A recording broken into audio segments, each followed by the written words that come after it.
एक विशाल पिरामिड के ऊपर हजारों लोगों की भीड़ के सामने मौत का खेल चल रहा था। यह स्टोन सिटी थी, माया सभ्यता का केंद्र, जहां देवताओं को खुश करने के लिए जिंदा इंसानों की बलि दी जा रही थी। इसी भीड़ में पूरे शरीर पर नीला रन पोते कई कैदियों के साथ जगवार पौ भी अपनी बारी का इंतजार कर रहा था। ये वही जगवार पौ था जो कुछ दिन पहले तक अपने घने जंगल का राजा, एक बेहतरीन शिकारी और एक खुशहाल परिवार का मुखिया था। लेकिन आज वो लुटेरों का बंदी बनकर बलि की वेदी पर चढ़ने के लिए यहाँ लाया गया था। उसकी आंखों के सामने ही एक एक करके उसके साथियों का दिल निकालकर उन्हें मौत के घाट उतारा जा रहा था। उनकी लाशों और कटे हुए सिरों को पिरामिड की सीढ़ियों से नीचे फेंका जा रहा था। और अब अगली बारी जगवार पौ की थी। उसने मन ही मन अपनी गर्भवती पत्नी सेवन और अपने छोटे बेटे को याद किया, जिन्हें वो लुटेरों से बचाने के लिए एक सूखे कुएं में छुपा कर आया था। उसने उनसे वादा किया था कि वो वापस लौटेगा, पर अब उसे लगा कि सब कुछ खत्म हो चुका है। उसे बलि की वेदी पर लिटा दिया गया। पुजारी ने अपना तेज धार चाकू उठाया। वो जैसे ही जगवार पौ का पेट फाड़ कर उसका दिल निकालने वाला था कि तभी अचानक एक चमत्कार हुआ। आसमान में सूर्य ग्रहण लग गया। दिन दहाड़े पूरे शहर पर अंधेरा छा गया। लोग इसे देवता का श्राप मानकर डर गए और इधर उधर भागने लगे। लेकिन थोड़ी ही देर में सूर्य ग्रहण छट गया और फिर से धूप निकल आई। मुख्य पुजारी ने इसे देवता का संकेत माना। उसने जोर से ऐलान किया, हमने देवता की प्यास बुझा दी, वो हमसे खुश हो गए हैं, अब सूखा और बीमारी खत्म हो जाएगी। ये सुनते ही शहरवासी खुशी से झूम उठे और बलि रोक दी गई। जगवार पौ और बचे हुए कैदियों की जान बच गई, लेकिन उनकी आजादी अभी दूर थी। लुटेरों का सरदार जीरो वुल्फ उन्हें आजाद करने की बजाय शहर के बाहरी इलाके में बने एक खुले मैदान में ले गया। उस मैदान के आखिरी छोर पर मक्के का एक लंबा चौड़ा खेत था।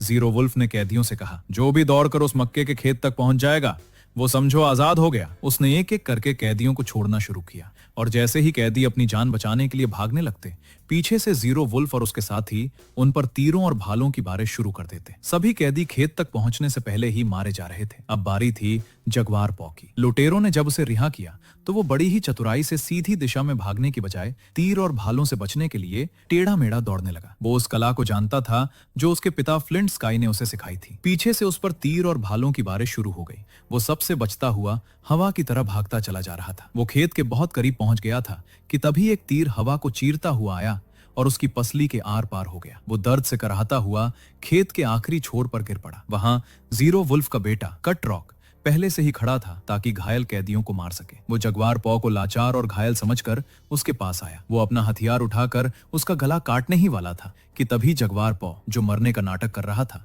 उसने बिजली की फुर्ती से पलटवार किया। उसने जमीन पर पड़े एक नुकीले पत्थर से कट रॉक का गला रेत दिया। कट रॉक वहीं जमीन पर गिरकर तड़पने लगा और कुछ ही पलों में मर गया। अपने बेटे को अपनी ही आंखों के सामने तड़प तड़प कर मरते देख जीरो वुल्फ अवाक रह गया। एक पल के लिए उसे समझ नहीं आया कि ये सब कैसे हो गया। वो दौड़कर अपने बेटे के पास पहुंचा और उसे अपनी बाहों में जकड़ लिया, लेकिन तब तक उसका बेटा दम तोड़ चुका था। इसी मौके का फायदा उठाकर घायल जगवार पौ मक्के के खेतों में घुस गया और वहां से भाग निकला। अपने बेटे का ऐसे कत्ल होते देख जीरो वुल्फ की आंखों में आंसू की जगह प्रतिशोध की आग जल उठी। उसने कसम खाई कि वो जगवार पौ को जिंदा नहीं छोड़ेगा। अब वो घायल जगवार पौ मक्के के खेतों से होता हुआ एक ऐसी जगह आ गिरा जो किसी नरक से कम नहीं थी। वो लाशों का एक विशाल ढेर था, जहां बलि दिए गए हजारों सिर कटे शव सड़ रहे थे। ये देखकर जगवार पौ का कलेजा सहम गया, पर वो कमजोर नहीं पड़ा। उसे अपने पिता फ्लिंट स्काई के वो शब्द याद आए जो उन्होंने जंगल में एक अनजान कबीले से मिलने के बाद कहे थे, डर एक बीमारी की तरह होता है, ये एक इंसान से दूसरे में बहुत तेजी से फैलता है। मेरे बेटे, इस डर नामक बीमारी को कभी अपने पास मत आने देना। इन शब्दों ने उसमें हिम्मत भरी।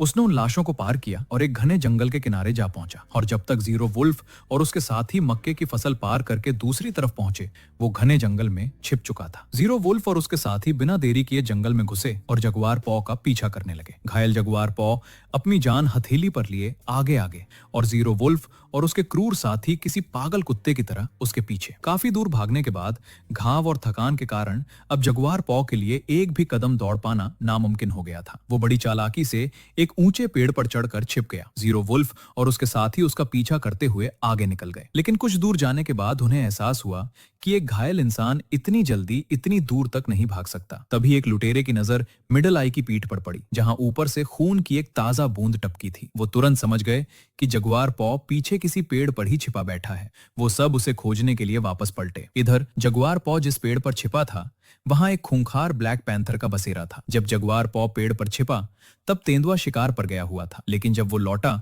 और अपने बसेरे के पास किसी अनजान इंसान को देखा तो वो भड़क गया। पर इससे पहले कि तेंदुआ जगवार पौ पर हमला करता, वो अपनी जान बचाकर वहां से भाग निकला। अब मंजर अजीब था। आगे आगे जगुआर पॉ और उसके पीछे वो खूंखार काला तेंदुआ। भागते भागते जगुआर पॉ ने देखा कि सामने जीरो वुल्फ और उसके साथी उसे खोजते हुए वापस आ रहे हैं। उनको लगा कि शिकार खुद उनके पास आ गया है, लेकिन उन्हें इस बात का जरा भी अंदाजा नहीं था कि उसके पीछे साक्षात मौत आ रही थी। जैसे ही तेंदुए ने जगुआर पॉ पर छलांग लगाई, जगुआर पॉ बड़ी फुर्ती से जमीन पर लेट गया। इससे तेंदुआ चूक गया और सीधा जीरो वुल्फ के एक साथी पर जा झपटा। वो मंजर एकदम भयानक था। तेंदुआ जीरो वुल्फ के साथी के चेहरे को अपने नुकीले जबड़े से नोचने लगा। उसे बचाने के लिए बाकी साथी तेंदुए पर भालों से वार करने लगे। थोड़ी ही देर में तेंदुए ने उस आदमी को नोच नोच कर मार डाला और जीरो वुल्फ के साथियों ने भालों से तेंदुए को मार डाला। इसी अफरा तफरी में जगुआर पॉ को समय मिल गया और वो वहां से बच निकला। इस घटना ने सबका दिल दहला दिया था। जीरो वुल्फ के एक साथी ने डरते हुए कहा, यह बुरा संकेत है। लेकिन जीरो वुल्फ अब गुस्से में पागल हो चुका था। उसके दिमाग पर अपने बेटे की मौत का खून सवार था। उसे किसी भी कीमत पर जगुआर पॉ को जान से मारना था।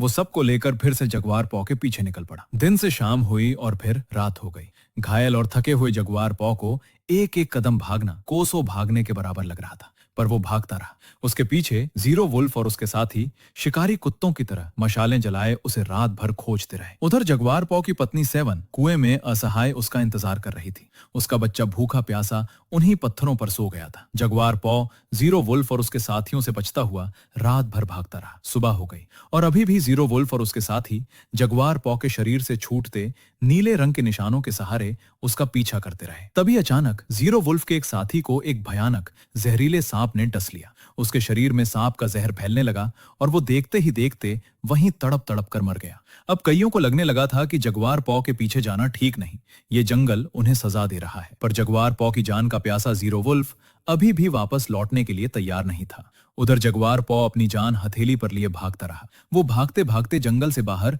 एक विशाल झरने के किनारे आ गया, पर तभी उसके कदम खिठक गए। एक तरफ उसके सामने सैकड़ों फीट गहरी उफनती हुई नदी और खाई थी, तो दूसरी तरफ जीरो वुल्फ और उसके साथी मौत की तरह उसके पीछे पड़े थे। उसके पास सोचने का वक्त नहीं था। उसने बिना एक पल गवाए उस उफनती नदी में छलांग लगा दी। उसमें कूदना सीधे मौत के मुंह में जाने के बराबर था। उसका सर नदी के पत्थरों से टकरा सकता था या नदी की तेज लहरें उसे डुबोकर मार सकती थीं। पर जगुआर पॉ किस्मत का धनी निकला। वो मौत के मुंह से निकलकर सही सलामत नदी के दूसरे किनारे तक पहुंचने में कामयाब रहा। उसने ऊपर झरने के किनारे खड़े अपने दुश्मनों को ललकारा। उसकी आवाज में अब डर नहीं बल्कि एक नया आत्मविश्वास था। मैं जगुआर पॉ हूं।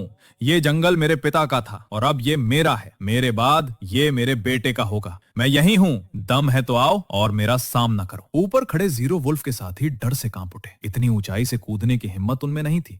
पर जीरो वुल्फ अभी भी जगुआर पॉ के खून का प्यासा था। जब उसके एक साथी ने डरते हुए वापस लौटने की बात कही तो उसने गुस्से में अपना खंजर उसके सीने में उतार दिया। वो वहीं ढेर हो गया। फिर जीरो वुल्फ मिडल आई और बाकी बचे हुए साथियों के साथ जगुआर पॉ को मारने के लिए उस खतरनाक उफनती नदी में कूद गया। ये देखकर जगुआर पॉ अचंभित रह गया। उसे उम्मीद नहीं थी कि वो लोग भी कूद जाएंगे। जीरो वुल्फ के एक साथी की मौत नदी में कूदने से हो गई, पर वो अपने बचे हुए साथियों के साथ नदी से निकलकर जगुआर पॉ के पीछे दौड़ा। जगुआर पॉ तुरंत जंगल के अंदर भागा। जंगल में भागते हुए अचानक वो एक दलदल में जा गिरा। वो जितना निकलने की कोशिश करता, दलदल में उतना ही धंसता जा रहा था। लेकिन हार न मानते हुए उसने अपनी पूरी सूझबूझ और ताकत से एक लठ का सहारा लेकर उस दलदल से खुद को बाहर निकाला। अभी वो ठीक से संभल ही पाया था कि जीरो वुल्फ और उसके साथी बिल्कुल करीब आ पहुंचे। तभी जगुआर पॉ की नजर एक पेड़ पर लटकते हुए एक बड़े जहरीले मधुमक्खी के छत्ते पर पड़ी। उसने बिना देरी किए एक पत्थर मारकर वो छत्ता तोड़ दिया और उसे सीधा अपने दुश्मनों के बीच फेंक दिया। हजारों गुस्साए मधुमक्खियों ने जीरो वुल्फ और उसके साथियों पर हमला बोल दिया। वहां भगदड़ मच गई। इतने में जगुआर पॉ को वहां से भागने का मौका मिल गया। इधर कुएं की गहराई में फंसी जगुआर पॉ की पत्नी सेवन ने और इंतजार करने की बजाय वहां से खुद को निकालने का फैसला किया। उसने रस्सी के एक सिरे पर एक भारी पत्थर बांधा और अपनी पूरी ताकत से उसे ऊपर फेंकना शुरू किया। कई बार नाकाम होने के बाद आखिरकार उसकी मेहनत रंग लाई। इस बार वो पत्थर ऊपर एक चट्टान में जाकर फंस गया। सेवन उस रस्सी के सहारे ऊपर चढ़ने की कोशिश करने लगी। वो कुछ कदम ऊपर चढ़ने में कामयाब भी रही कि तभी ऊपर चट्टान पर फंसा हुआ पत्थर निकल गया और वो धड़ाम से नीचे जा गिरी। वो गर्भवती थी। गिरने से लगी चोट के कारण उसके पेट में तेज दर्द शुरू हो गया। उधर जगुआर पॉ अब अपने जंगल में था। ये उसका इलाका था। अब भागने का वक्त खत्म हो चुका था। उसने तय कर लिया कि अब वो शिकार नहीं बल्कि शिकारी बनेगा। उसने जंगल में पाए जाने वाले एक बेहद जहरीले मेंढक को देखा। उसने बड़ी सावधानी से कुछ नुकीले कांटों को उस मेंढक की खाल पर रगड़कर उन्हें एक जानलेवा हथियार में बदल दिया। फिर वो पत्तियों के बीच छिपकर बैठ गया। उसने एक खोखले तने का इस्तेमाल ब्लोगन की तरह किया। जैसे ही एक लुटेरा उसके करीब आया, उसने वो जहरीला कांटा फूंक कर सीधे उसकी गर्दन पर मार दिया। जहर का असर इतना तेज था कि वो लुटेरा तुरंत जमीन पर गिरकर तड़पने लगा और कुछ ही पलों में ठंडा पड़ गया। जगुआर पॉ ने तुरंत उसकी कुल्हाड़ी उठानी चाहिए कि तभी वहां मिडल आई आ गया। अपने मरे हुए साथी को देखकर उसका गुस्सा 7वें आसमान पर चढ़ गया। वो जगुआर पॉ पर वार करने के लिए दौड़ा, पर उससे पहले जगुआर पॉ ने बड़ी चतुराई से जमीन पर पड़ी कुल्हाड़ी अपने पैर से उछालकर मिडल आई के सर पर मार दी। मिडल आई वहीं गिरकर तड़पने लगा। जगुआर पॉ ने कुल्हाड़ी का एक और जोरदार वार मिडल आई के चेहरे पर किया। वो लाश की तरह जमीन पर गिर पड़ा और कुछ ही पलों में उसकी दर्दनाक मौत हो गई। तभी जोर से बारिश शुरू हो गई। जगुआर पॉ को अपनी पत्नी और बेटे की चिंता हुई, क्योंकि अगर कुएं में पानी भर गया तो उनका बचना नामुमकिन हो जाएगा। वो तुरंत कुएं की तरफ दौड़ पड़ा। उधर बारिश का पानी सचमुच कुएं में भरने लगा, जिसे देखकर सेवन और उसका बेटा डर से सहम गए। जंगल में जब जीरो वुल्फ ने मिडल आई और अपने एक और साथी को मरा हुआ पाया तो वो आग बबूला हो उठा। वो गुस्से में चीखता हुआ जगुआर पॉ के पीछे दौड़ा। जगुआर पॉ भागते हुए आखिरकार उस कुएं तक पहुंचा, जहां उसकी पत्नी और बच्चा कुएं में भरते पानी में अपनी जान बचाने की कोशिश कर रहे थे। जगुआर पॉ तुरंत उनकी मदद करने के लिए आसपास रस्सी या कुछ और ढूंढने लगा कि तभी वहां जीरो वुल्फ आ गया। उसने जगुआर पॉ पर हमला कर दिया। जगुआर पॉ बुरी तरह से घायल और कमजोर हो चुका था। वो चाह कर भी जीरो वुल्फ से नहीं लड़ सकता था, पर यह उसका जंगल था और उसके चप्पे चप्पे को वो जानता था। ये वही जगह थी जहां उसने अपने दोस्तों के साथ मिलकर एक विशाल सूअर का शिकार किया था। वो तुरंत जीरो वुल्फ से बचने के लिए जंगल में भागने लगा। जीरो वुल्फ उसके पीछे दौड़ पड़ा। कुछ दूर जाकर जीरो वुल्फ ने मौका पाते ही जगुआर पॉ पर तीर चलाया, जो उसके सीने के आर पार उतर गया। जगुआर पॉ घायल होकर जमीन पर गिर पड़ा। जीरो वुल्फ गुस्से में जीत की खुशी में घायल जगुआर पॉ की तरफ दौड़ा, लेकिन उसे अंदाजा नहीं था कि वो जगुआर पॉ के जाल में फंस चुका था। उसने जैसे ही आगे कदम बढ़ाए, उसके पैर से लगकर शिकार के लिए बनाए गए हथियार का फंदा खुल गया और कई नुकीले भाले सीधे उसके पेट और सीने के आर पार हो गए। वो जगुआर पॉ की आंखों के सामने किसी जानवर की तरह तड़प तड़प कर मर गया। इधर कुएं में पानी जगुआर पॉ की पत्नी सेवन की गर्दन तक आ पहुंचा था और इसी मौत के साए के बीच उसे शुरू हो गई। उसने बेमिसाल हिम्मत दिखाई और पानी से भरे उस कुएं में ही अपने दूसरे बच्चे को जन्म दिया। उसने तुरंत अपने नवजात शिशु को पानी के ऊपर उठा लिया ताकि वो सांस ले सके। जीरो वुल्फ मर चुका था, पर अभी भी उसके 2 साथी जिंदा थे। उन्होंने जगुआर पॉ का पीछा करना शुरू किया। जगुआर पॉ भागता हुआ समंदर के तट पर आ पहुंचा, पर अचानक उसके और पीछा कर रहे जीरो वुल्फ के साथियों के कदम ठिठक गए। उन्होंने समंदर में कुछ ऐसा देखा जो उन्होंने पहले कभी नहीं देखा था। 4 विशाल नावों से कई अनजान लोग उनके जंगल तक पहुंच चुके थे, जिनके हाथ में लोहे के बने तरह तरह के नुकीले हथियार और बंदूकें थीं। ये स्पेनिश लोग थे जो एक नई दुनिया की खोज में आए थे। जगुआर पॉ समझ गया कि अब यह जंगल पहले जैसा सुरक्षित नहीं रहा।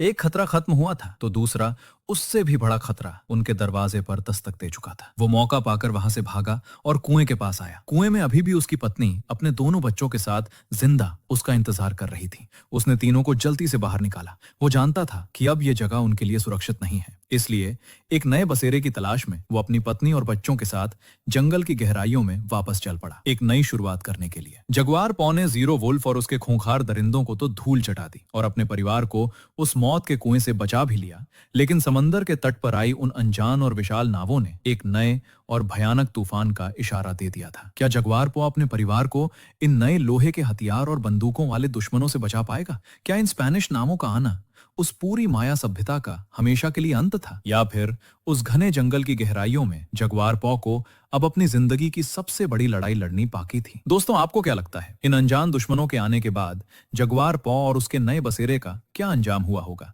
अपने थॉट्स और थ्योरीज मुझे कमेंट्स में जरूर बताना। अगर आपको हिम्मत, सर्वाइवल और अपने परिवार के लिए किसी भी हद तक गुजर जाने की ये कहानी पसंद आई हो तो वीडियो को एक लाइक जरूर करें और ऐसी ही दमदार सस्पेंस से भरी कहानियों के लिए हमारे चैनल को सब्सक्राइब करना बिल्कुल ना भूलें। मिलते हैं आपसे अगली वीडियो में एक और जबरदस्त और रहस्यमयी कहानी के साथ। तब तक के लिए अपना ख्याल रखें। शुक्रिया।